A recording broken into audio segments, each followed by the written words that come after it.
ভালো একটা আশা করি আমাদের টুর্নামেন্টে ভালো একটা সেরা কিছু দেওয়ার চিন্তা ভাবনা আছে আর কি।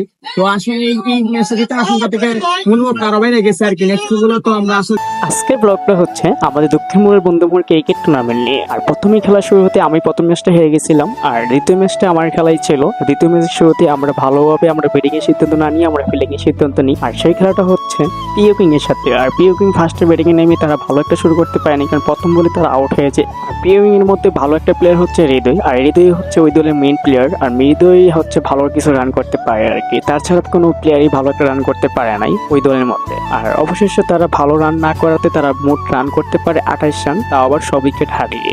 আর তারা ভালো রান না করার একটা কারণ ছিল হৃদয় ভালো খেলে তেমন, যেমন তার পাওয়ার ছিল একটু ব্যথা, তার কারণে সে ভালো একটা পারফরমেন্স দেখাইতে পারেনি মাঠের মধ্যে। তো অবশেষে তারা 28 রানে অল উইকেট হারিয়ে ফেলে। তারপরে মাঠে নামি আমরা খুব সহজেই ভাবতেছিলাম, কারণ আমাদের রান টার্গেট ছিল মাত্র 29 রান, কারণ আমাদের বেশি একটা চাপ সৃষ্টি করতে হয় নাই, কারণ মাত্র 29 রানে আমরা খুব সহজেই লক্ষ্যে বুঝে যাই, মাত্র 1 উইকেটে হারিয়ে আমরা ম্যাচটা জিতে যাই। আর আজকের ভিডিওটা বেশি একটা বড় হচ্ছে না, কারণ ম্যাচটা খুব অল্প সময়ের মধ্যে শেষ হয়ে যায়। আর দ্বিতীয় কথা হচ্ছে আমার ওই দলে সাক্ষাৎকার নিতে গিয়ে দেখি ওই দলের সাক্ষাৎকার দিতে চায় না, কারণ তার মন মেজাজ একটা ভালো ছিল না। তাই আমি কিছু একটা সাক্ষাৎকার দিয়ে কি বলি একটু শোনার চেষ্টা করি।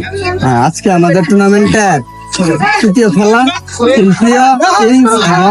তিন দলের যে খেলা, তিন দলের জয়লাভ করছে। সাগর আছে আজকে তোমার ও আমরা প্রথম ম্যাচটা হেরে গেছিলাম, তো প্রথম ম্যাচটা হারে গিয়ে অবশ্যই আমাদের চেষ্টা ছিল। তো আজকে দ্বিতীয় ম্যাচ আমার ছিল, তো আশা করি অনেক ভালো লাগতেছে। আশা করি আমাদের টুর্নামেন্টে ভালো একটা সেরা কিছু দেওয়ার চিন্তা ভাবনা আছে আর কি। তো আসলে এই ম্যাচটা জিতে আশঙ্কা থেকে মনোভাব খারাপ হয়ে গেছে আর কি। নেক্সট গুলো তো আমরা আসলে ভালো কিছু করবো। আজকে তুমি কোন পারফরমেন্সটা বেশি তুমি ভালো নিবা, ব্যাটিং না বোলিং? আজকে আমাদের বোলিং পারফরমেন্সটা অনেক ভালো ছিল, কারণ আমরা মাত্র 28 রানের মধ্যে এরাকে অল উইকেট করতে পারছি। এটাতে আমরা অনেক খুশি। আশা করি সামনে আমরা ভালো কিছু করতে পারবো, এটাই আর। ধন্যবাদ।